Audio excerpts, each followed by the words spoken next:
children's ministry extraordinaires, and welcome to this episode of What's Hot and What's Not in Children's Ministry. Today, we are talking all about the numbers because numbers matter in children's ministry. Now, before you all stone me, because we've all heard it before, I think I said it before because it was a cliche thing to say. Numbers don't matter. As long as you reach the heart of one person or one child, you have done your job for the kingdom of God. Besides, who knows what that one child may become?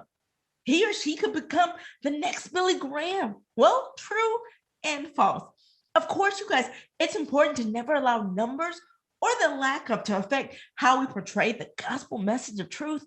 We should always do it with a spirit of excellence. I teach this whenever we're ministering to those God has put in our sphere of influence.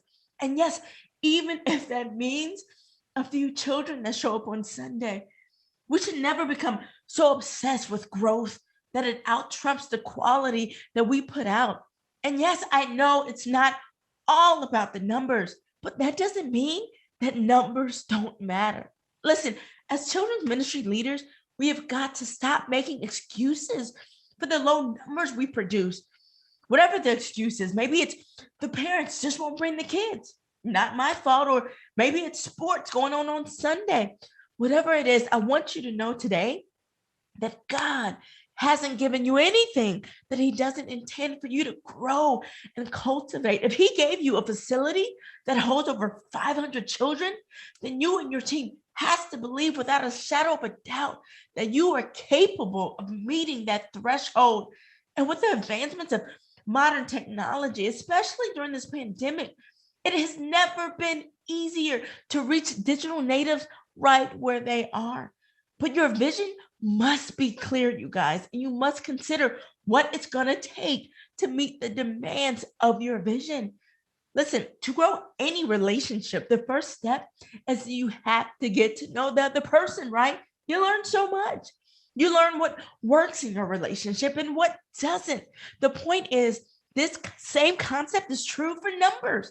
It's when you start to gain an understanding of your numbers that you gain an understanding on how effective you truly are versus how effective you think you are.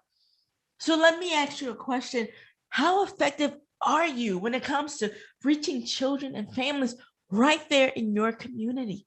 Listen, you guys, there are churches that have grown into multi-site locations, small churches, because they have a keen understanding of how to reach children and families. And listen, I understand some are called to mega churches while others are called to medium-sized churches and smaller churches. But we should never use that as an excuse to not push for progress in areas of growth, to make us stagnant when it comes to going out into our community, to reach Judea, Samaria, and the outermost parts of the earth of our communities. So let me ask you another question. Every Sunday, how many kids are supposed to be in your classroom? What do you need to do as a team to ensure you're meeting those numbers? Why are you down 3 Sundays now in a row? What's happening in your city? What's happening in the lives of your kids? What's happening in your children's ministry department that is causing children and families to completely avoid you? These are all critical, important, bold questions that you got to ask yourself. You have to know why the numbers are increasing and decreasing. For a paid ministry person, this is in large part why you're there. You were hired because of this, you guys. You're the one responsible in understanding the management and leadership necessary to take your department to the next phase. And I've been there, you guys, trust me. You want everything to be so perfect on Sunday or maybe during midweek programming that you forget to lead. Don't get so caught up in photocopying papers or cleaning out supply closets that you miss the boat on leading. Don't get so caught up in distributing handouts at the door and stirring Kool-Aid that you miss implementing the necessary management skills to build healthy teams. Know your role, you guys. It is of great value to you. So listen, guys, As you position yourself to reach tomorrow's children, it's important for you to understand the numbers.